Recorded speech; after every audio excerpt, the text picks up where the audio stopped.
Tapi ketika ini udah ada satu sertifikasi gitu ya terhadap digital asetnya, oke, orang tahu bahwa yang memiliki nilai jual ini adalah aset yang ditempelin dengan sertifikatnya gitu. Kita sebutnya ya sebagai si NFT-nya gitu.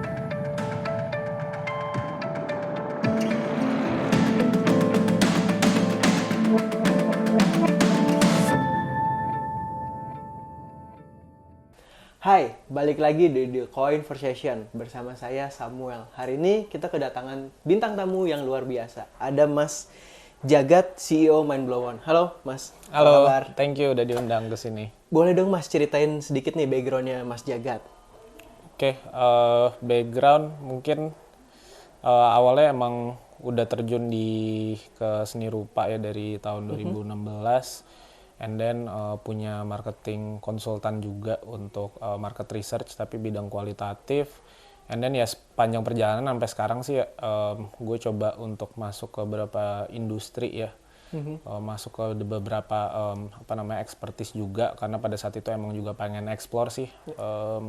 Cocoknya di bidang mana gitu, charmnya tuh di bidang mana gitu, sampai akhirnya 2020 akhir masuk ke dalam dunia Web3 dan kripto, dan akhirnya ya sampai sekarang lah di NFT dan leading the Mindblown Universe company as an IP3 company gitu. Oke, Mas Jagat kan ini masuk di dunia NFT ya. Gimana sih NFT itu ngubah cara kita nih memahami dan memanfaatkan dari hak kekayaan intelektual nih, seperti kayak karya musik digital, terus karya seni, dan konten kreatif lainnya.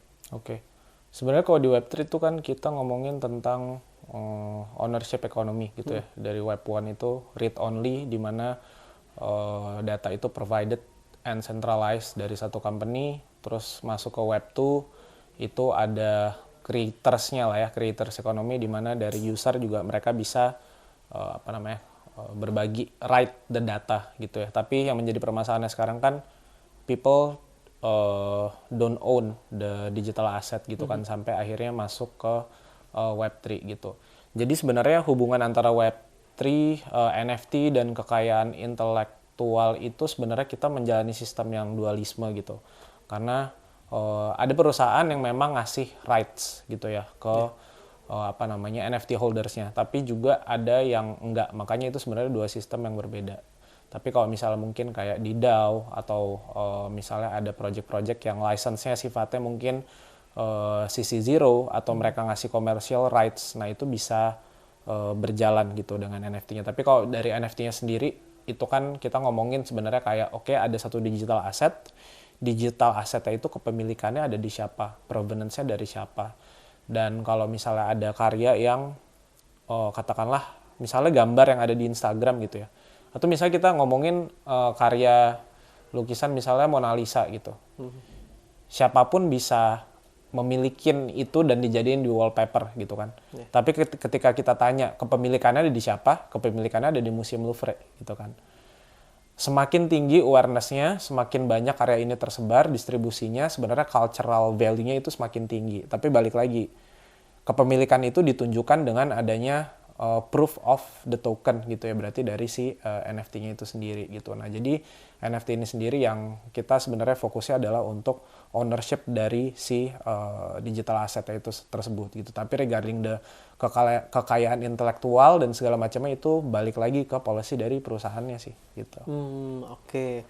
Nah, aku mau nanya nih, kalau misalkan NFT gimana sih dia bisa memberikan nilai tambah nih buat si kreatornya sendiri? Apakah bisa lebih memperluas marketnya atau kayak gimana? Oke. Ketika kita ngomongin NFT, Web3, most likely kita udah ngomongin market yang borderless. Udah pasti global gitu ya. Udah pasti global gitu. Misalnya ambil contoh deh. Misalnya katakanlah aku content creator yang biasanya bikin karya-karya ilustrasi yang aku upload di Instagram, atau misalnya aku bikin karya video di di YouTube gitu ya.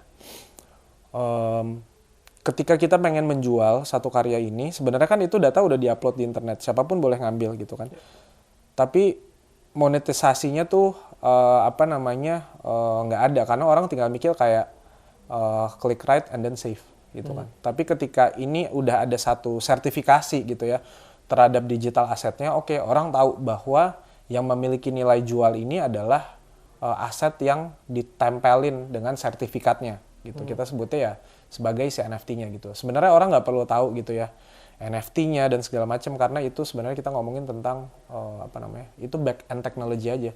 Kita nggak pernah ngomong kayak kita bikin MP3 projects yuk. Orang kan nggak necessarily tahu kayak MP3 itu mekanismenya seperti apa, tapi yang kita tahu adalah kita pengen bikin musik, kita pengen bikin band gitu. Nah jadi kayak aku juga selalu diskusi juga sama teman-teman dan selalu mengadvokasikan juga kayak kita tuh barrier-nya ke Web3 dan NFT itu tuh sudah sangat tinggi. Nah, tinggal peran dari marketer dan business owner sebenarnya gimana caranya nih supaya tidak menggunakan linggo-linggo yang bikin orang malah makin takut dan asing gitu ya. Makanya kayak ketika ngomongin NFT ya udah simpel aja, kita ngomonginnya as digital collectibles gitu kan. Ketika kita ngomongin musik ya udah kita nggak ngomongin format ya as an MP3 atau WAV gitu kan sebenarnya. Ya jadi kayak gitu sih. I see. Nah, aku mau lanjut ke pertanyaan berikutnya nih.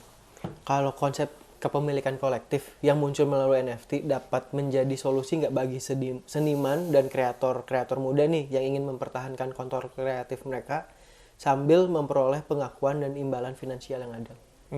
Ya tentu aja sih. Maksudnya sebenarnya kayak mau kolektif atau enggak, kita kan tadi ngomongin dari segi ownership ya gitu. Tapi kayak mungkin yang menarik itu dari segi spiritnya ya di Web3. Aku tuh yang ngebuat aku tertarik dengan Web3 sebenarnya karena ada unsur-unsur koperasi di dalamnya gitu. Makanya kayak kok sama-sama sangat similar ya dengan prinsip koperasi, di mana kalau misalnya katakanlah ada satu mungkin DAO atau mungkin NFT project gitu ya, kita sebagai yang katakanlah memberikan uang bisa menjadi pemilik dari perusahaannya, kita juga menjadi customer-nya, kita juga menjadi aktif partisipannya gitu. Nah, jadi sistem yang terbangun di Web3, karena buat aku Web3 nggak cuma ngomongin tentang the technology, tapi juga the spirit, the idealism, the aspiration, di mana kita saling berbagi, saling berkokreasi di dunia yang borderless, segala macamnya juga permissionless, dan juga satu data itu ibaratnya kita berbagi dan gimana caranya kita bisa ngebentuk satu ekosistem. Jadi udah pasti kuncinya sebenarnya kayak satu hal ya, gotong royongnya itu sih menurut aku di Web3. The beauty of Web3 itu dari sistem gotong royong, co-creation, dan juga semangat-semangat kolektifnya justru gitu. Oke. Nah, tadi kan sempat Mas Jagat itu mention tadi ini tuh karya seni berikut sertifikasinya nih nempel nih. Kalau kayak gitu bisa nggak sih NFT itu dipakai buat anti pemalsuan atau penyalahgunaan karya seni, itu bisa nggak? NFT bisa dipakai untuk apa aja. Even though kalau misalnya kita pengen tarik lebih mundur gitu ya, teknologi blockchain sendiri gitu, mungkin sekarang baru dipakainya untuk currency gitu ya, untuk currency and then untuk art. Tapi kalau misalnya sektor-sektor lain sebenarnya banyak banget yang bisa dipakai gitu. Dari blockchain itu sendiri, dari agriculture, technology, even sustainability gitu, kayak banyak. Dan untuk NFT ini sendiri ya sebenarnya kan prinsipnya dari NFT itu kan certification of digital asset. Jadi ya kayak bisa apapun gitu, dari misalnya dari karya seni sendiri gitu ya. Katakanlah karya seni ini baru bisa di-proof kalau misalnya ternyata dia ada NFT-nya. Misalnya ada karya physical, paintings misalnya di Warhol gitu. Oke, ini bisa kita katakan sebagai yang otentik kalau misalnya ternyata dia misalnya ada NFT-nya gitu. Yang kayak gitu-gitu sih. Oke, ini aku mau nanya ke pertanyaan berikutnya. Biasanya kesenjangan itu terjadi nih antara seniman terkenal ataupun seniman tidak terkenal nih, harganya karya seninya bisa beda jauh. Nah, bisa nggak sih NFT itu menyelesaikan masalah itu? Karena kan tadi Mas Jagat bilang nih udah bisa langsung worldwide. NFT sih menurut aku tidak relevan sebenarnya ke NFT-nya ya.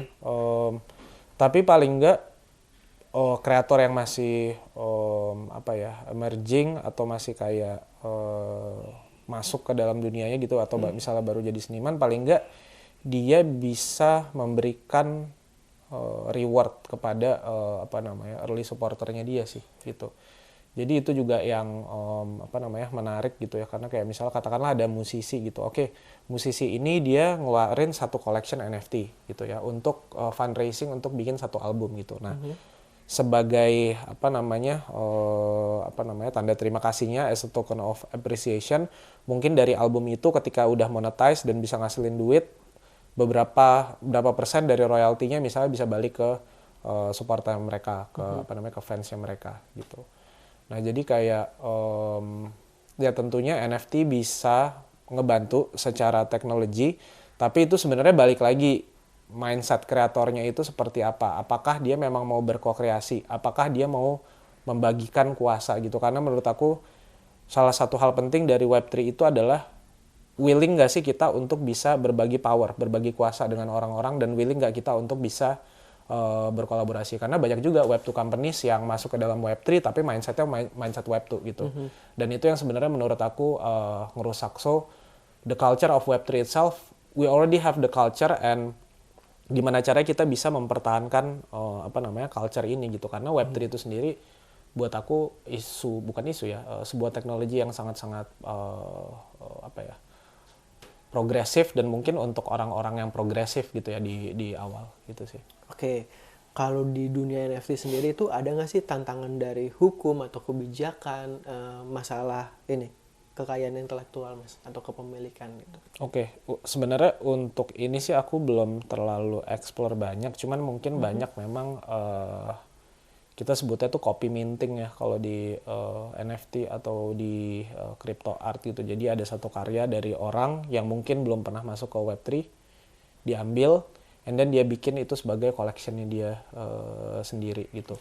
Nah mungkin itu kalau misalnya secara hukum itu mungkin bisa kena ya. Cuman kan nggak tahu soalnya kan itu pembayarannya sebenarnya juga pakai kripto. Nah kalau pakai kripto itu sebenarnya bisa menjadi masuk ke dalam dalil hukum atau enggak dan segala macamnya. Itu sih aku kurang tahu. Tapi yang pasti NFT ini bisa membuktikan ownership dan juga kreator dari sebuah koleksi digital ataupun physical sebenarnya gitu. Oke, kalau potensi NFT sendiri nih mas untuk dunia ekonomi kreatif seperti apa nih ke depannya? Kalau misalnya pengen ngomongin potensi, udah pasti potensinya sangat besar karena kita juga udah masuk ke dalam era ya digital disruption, digitalisasi gitu ya. Aset-aset fisik juga akhirnya perlu ada yang didigitalisasi gitu. Jadi kalau misalnya secara angka mungkin aku nggak tahu statistiknya atau mungkin proyeksinya. Tapi yang pasti kayak dengan NFT itu sendiri, teknologi NFT itu sendiri bisa banyak dipakai ke berbagai macam sektor gitu, nggak cuman di sektor art. Intinya adalah ketika kita pengen membuktikan ownership dari suatu aset, yaitu bisa pakai NFT yang teknologinya adalah ERC-721 gitu kan. Atau misalnya ada juga 1155 gitu kan yang sifatnya satu collection tapi bisa dimiliki sama banyak orang. Atau ada lagi 6651 di mana satu collection itu satu NFT bisa menyimpan NFT lainnya. Nah, ini kan juga akan teknologi yang menarik gitu ya. Kalau misalnya kita pengen ngomongin gaming, jadi ada satu token, lu punya base karakternya, misalnya karakter Mind Blown gitu. Terus satu karakter ini dia bisa megang NFT lain kayak misalnya ada wearables-nya, ada bajunya, ada topinya, ada celananya gitu. Atau misalnya ada achievement juga yang bisa dibentuk melalui NFT dan segala macamnya. Nah, jadi itu menarik sih. Mungkin gaming itu akan menjadi sesuatu yang teknologi yang paling visibility-nya tinggi ya untuk menggunakan, sudah terjadi bahkan untuk menggunakan NFT gitu. Oke, mungkin terakhir nih closing statement dari Mas Jagat terkait NFT. Mungkin ada yang mau mulai adopsi atau mulai coba nih beli-beli NFT.